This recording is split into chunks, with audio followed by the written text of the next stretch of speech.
मैं जिस प्रकार का हूँ, यावन अहम, मैं जैसा हूँ, यद रूप, मेरा रूप किस प्रकार का है, दिव्य, यावन अहम यद रूपम, यद गुण, मेरे गुण किस किस प्रकार के हैं, कर्म संज्ञा का, मेरी लीलाएं कैसी अद्भुत हैं, मैं किन सारी वस्तुओं में रमा रहता हूँ और कैसे उस सब में मैं आनंद प्राप्त करता हूँ। यावन अहम यद रूपा यद गुण कर्म संज्ञा का। उसके बाद में फिर भगवान ने कहा कि हे ब्रह्मा, आप मेरे अनुग्रह से, मेरी कृपा से, मेरे अनुग्रह से क्या करो, जो मैं तुम्हें सिखला रहा हूँ, जो बता रहा हूँ, तुम उसको अच्छी तरह से धारण करो। तो अनुग्रह करके भगवान ने कहा मेरे अनुग्रह से, मैं कृपा कर रहा हूँ, तभी तुम क्या करोगे, धारण भी कर पाओगे, नहीं तो धारण नहीं कर पाओगे। तो महाराज जी ने इसी बात को थोड़ा सा अच्छी तरह से बतलाया कि अनुग्रह भगवान का जो है, अनुग्रह का मतलब होता है भगवान की कृपा, भगवान का प्रसाद, अनुग्रह मिलेगा। ब्रह्मा जी को मिला, आशीर्वाद मिला, तो भगवान ने उन्हीं को आशीर्वाद क्यों दिया और लोगों को क्यों नहीं दिया? आशीर्वाद सबको ही तो दिया जा सकता था, फिर ब्रह्मा जी को ही क्यों दिया? तब महाराज जी ने बतलाया कि जो व्यक्ति सेवा करता है उसके प्रति क्या होता है, अपनी आप से कृपा होती है।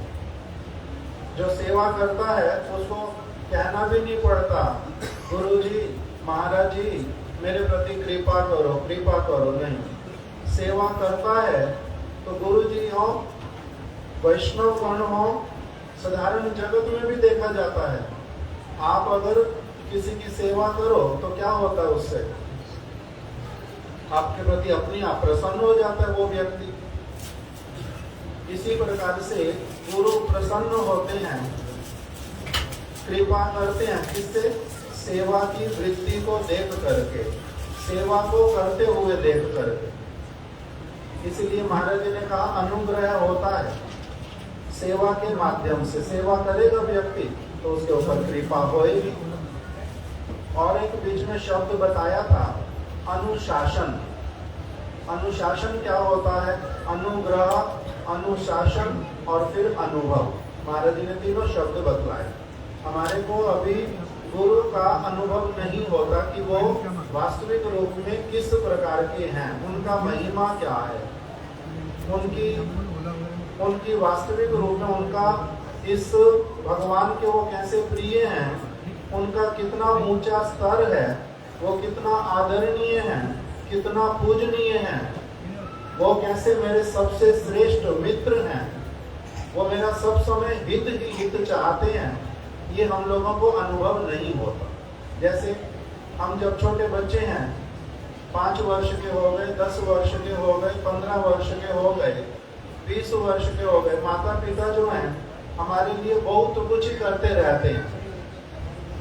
माता पिता हमारे लिए बहुत कुछ करते हैं, किंतु हमें क्या लगता रहता है, हमारे लिए क्या किया उन्होंने। और बहुत सारे बच्चे बोलते हैं क्या किया आपने मेरे लिए आज तक, आपने क्या किया मेरे लिए आज तक। भले वो अपने जान निकाल करके रख देते हैं बच्चे के लिए, अपने सारे सुख को, चैन को, आराम को छोड़ देते हैं, बच्चे के लिए सारा कुछ करते रहते हैं, किंतु तब भी बच्चे क्या कहते हैं, आपने क्या किया हमारे लिए, क्योंकि उनको अनुभव नहीं होता, उनको समझ नहीं आता, पता नहीं चलता।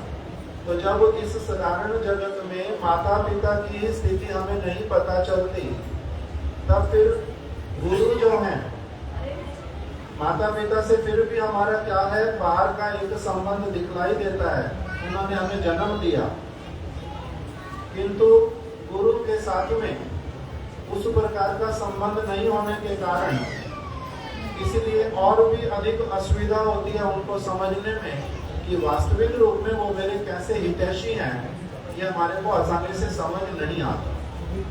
इसलिए भगवान कहते हैं कि मैं ही कृपा जब करता हूँ तभी कोई समझ सकता है मेरे मन में उसके प्रति क्या क्या भावनाएं हैं, मैं कैसा उसको एक दिन में मैं किस प्रकार से उसका स्तर कितना ऊंचा कर देना चाहता हूँ। ये मेरा बालक छोटी छोटी चीजों में उलझा पड़ा है, मैं इसको निकालना चाहता हूँ। भगवान तो ये सारी बात बोल रहे हैं। तो इसलिए महाराज जी ने बोला कि अगर सबसे पहले क्या होता है, अनुशासन स्वीकार करता है व्यक्ति। अनुशासन क्या होता है? हम लोगों की हिंदी अभी इतनी कमजोर हो गई है कि कुछ आइडिया लगने पर भी शब्द का ठीक हम लोगों को पता नहीं चलता। अनुशासन का मतलब क्या होता है? जैसे एक बच्चा स्कूल में जाएगा तो उसको क्या करना पड़ेगा? अनुशासन में रहना पड़ेगा। मतलब बहुत अधिक शोर नहीं मचा सकता, अपने टाइम के अनुसार आना और जाना नहीं कर सकता, अपनी इच्छा अनुसार कपड़े नहीं पहन के आ सकता विद्यालय में। जो ड्रेस कोड है, स्कूल की जो ड्रेस है वही पहन के आनी पड़ेगी। और जो भी उसके मन में आएगा, अध्यापक बोलेंगे ये वाला काम क्यों नहीं किया, तो उसका कोई भी उत्तर दे दे, हाँ मेरी इच्छा नहीं थी करने की, ऐसे नहीं बोल सकता। उसको वहाँ पर क्या करना पड़ेगा? अनुशासन में रहना पड़ेगा। कुछ नियम है उसको पालन करना पड़ेगा। अगर नहीं पालन करेगा तो विद्यालय से उसको निकाल दिया जाएगा। इसलिए अनुशासन जो है पहले बहुत अधिक आवश्यक होता है। इसलिए बच्चे को पहली कक्षा से 12वीं कक्षा तक क्या करते हैं? अनुशासन में रखते हैं विद्यालय में। उसके बाद में फिर क्या करते हैं? कॉलेज में भेजते हैं। कॉलेज में फिर कुछ ढील देते हैं। तो ये सारे शब्द महाराज जी हम लोगों को बता रहे थे। कोई भागवत की ही वचनावली अगर ठीक रूप में भागवत को कोई सीखना चाहता है तो उसका प्रारंभ यहीं से है। गुरु शिष्य क्या करेगा? व्यक्ति क्या करेगा? गुरु पाद आश्रय, गुरु के चरण कमलों की शरण लेगा और स्वेच्छा पूर्वक कुछ आदेश उनके मानने के लिए एग्रीमेंट करेगा कि हाँ मैं सचमुच में प्रस्तुत हूँ, जो बातें आप कहेंगे इसमें से बहुत सारी बातें ही मैं अच्छी तरह से पालन करूँगा। इसी तरह से फिर संबंध प्रारंभ होता है गुरुदेव के साथ में, भगवान के साथ। गुरु के साथ संबंध मतलब भगवान के साथ ही संबंध का प्रारंभ हो। तो इस सारी बात को महाराज जी ने हम लोगों को समझाया। अनुशासन, फिर अनुग्रह, उनकी कृपा मिलेगी, फिर उससे क्या होगा? अनुभव भी होगा।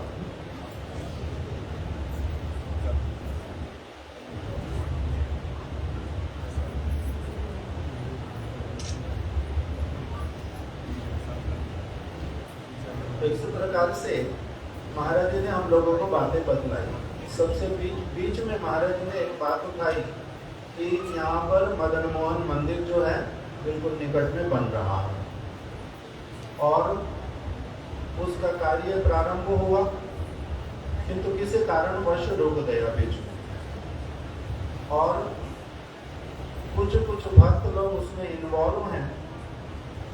किसी ने कहा इनकी गलती से ये वाला भूल हो गया। महाराज जी ने चंद्रशेखर प्रभु की तरफ हाथ का इशारा किया कि इन्होंने भी इन्वॉल्व थे, इन्होंने ठीक से अपना काम नहीं किया, गलती कर दी। और अभी फिर क्या करते हैं? वो बोलता है मेरी गलती नहीं उसकी है, उसने बोला उसकी गलती नहीं उसकी है। अलग अलग लोगों के ऊपर नाम आता है।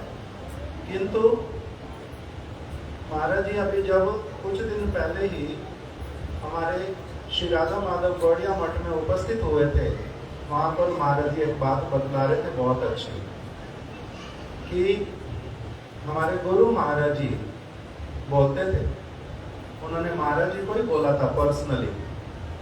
महाराज जी को कोई भक्त विदेश लेके जाना चाहते थे, सबसे पहले महाराज जी जाने के इच्छुक नहीं थे।